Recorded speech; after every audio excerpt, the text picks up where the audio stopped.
Ciao a tutti ragazzi e benvenuti su S-Video. Oggi testeremo lo Zeus Mini di GoPro, ovvero un accessorio che combina sia la Light Mode che la clip girevole magnetica. Di conseguenza potremo utilizzarlo sia come LED per i nostri video, ma anche come torcia per le nostre escursioni e anche per le immersioni, dato che è impermeabile fino a 10 metri. Ma prima di vedere come funziona, diamo un'occhiata a quello che c'è in confezione. Al suo interno è presente la documentazione, la Light Mode comprensiva di diffusore, la clip magnetica, l'attacco per la GoPro ed un cavetto USB per caricare la batteria. Partendo dalla clip magnetica possiamo vedere che ha la struttura a pinza e sembra essere molto resistente. Inferiormente è presente la parte magnetica che ci permetterà di agganciarla a qualsiasi superficie metallica. Superiormente invece abbiamo l'aggancio classico per GoPro, dove chiaramente potremo montare sia la nostra GoPro che la Light Mode.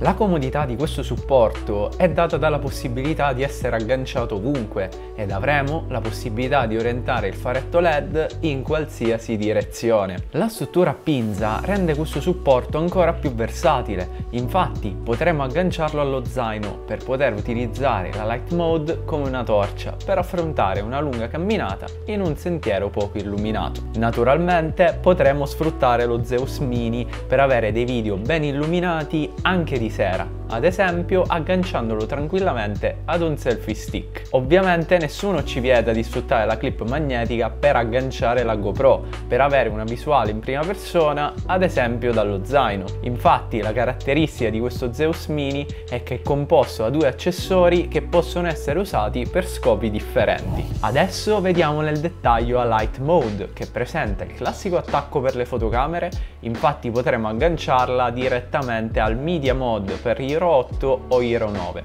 o semplicemente potremo inserire il supporto per il classico attacco GoPro incluso in confezione. Troviamo anche il diffusore, che è fondamentale per le riprese, ma qui ci arriveremo a breve con il test sul campo. Lateralmente troviamo lo sportello che nasconde la porta USB Type-C che servirà per caricare la batteria. Superiormente troviamo un LED di stato ed il tasto di accensione e modalità. Basterà cliccarlo una volta per accendere il LED.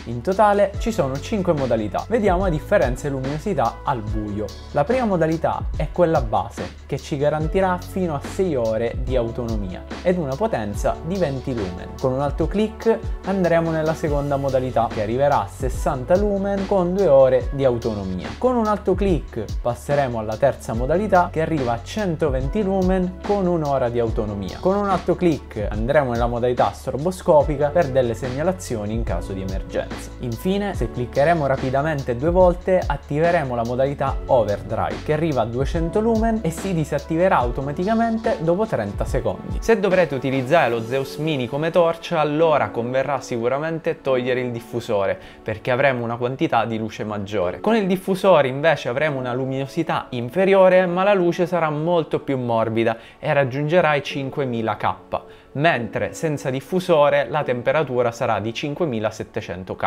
Andiamo a vedere subito dei test sul campo con la Hero 9. Ho agganciato lo Zeus Mini al selfie stick. Per tutti questi video registrerò sempre a ISO 800 e con lo stesso tempo di scatto.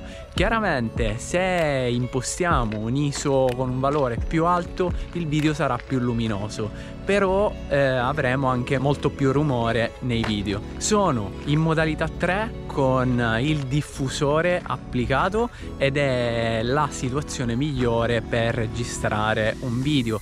In questo caso, se tolgo il diffusore avremo molta più luce nella scena, ma come vedete è più violenta, se così possiamo dire, mentre con il diffusore avremo un look molto più professionale. Se invece in questo momento spengo il faretto, questo è il risultato e non credo che riuscite a vedermi. Questa invece è la modalità 1, modalità 2 e nuovamente modalità 3, sempre con il diffusore, doppio clic e passiamo alla modalità overdrive, che è disponibile per 30 secondi. Adesso, spento di nuovo il faretto, mi trovo sotto un lampione dove la luminosità sembrava buona, ma in realtà per la GoPro non lo è. Torniamo nuovamente in modalità 1, modalità 2 e modalità 3. Adesso ho impostato la GoPro automaticamente, ci sarà molto più rumore nella scena, ma inevitabilmente sarà anche molto più luminosa.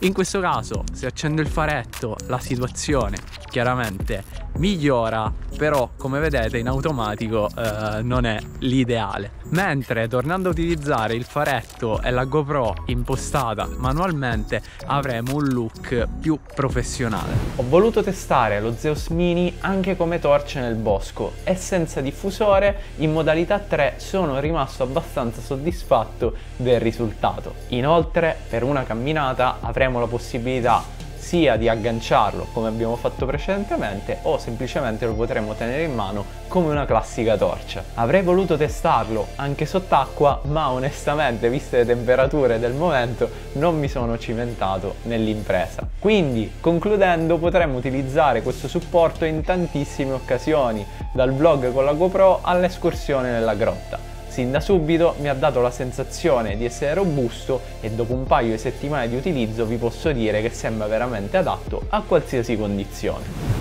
Personalmente mi sono ritrovato a utilizzarlo sempre in modalità 3, con il diffusore per i video e senza diffusore quando l'ho utilizzato come torcia. Le dimensioni del LED sono incredibilmente piccole, infatti non ho mai visto un faretto così potente e piccolo allo stesso tempo. Lo Zeus Mini è disponibile al costo di 69,99 € sul sito GoPro, ma come sempre se avete l'abbonamento GoPro avrete diritto a uno sconto e infatti costerà 48,99 €. Bene ragazzi, fatemi sapere cosa ne pensate nei commenti e se il video di oggi vi è piaciuto lasciate un bel like e iscrivetevi al canale. Se come me sarete in queste condizioni di buio totale e accenderete il faretto, inevitabilmente non vedrete più niente e quindi potreste inciampare come ho già fatto diverse volte per fare questo video.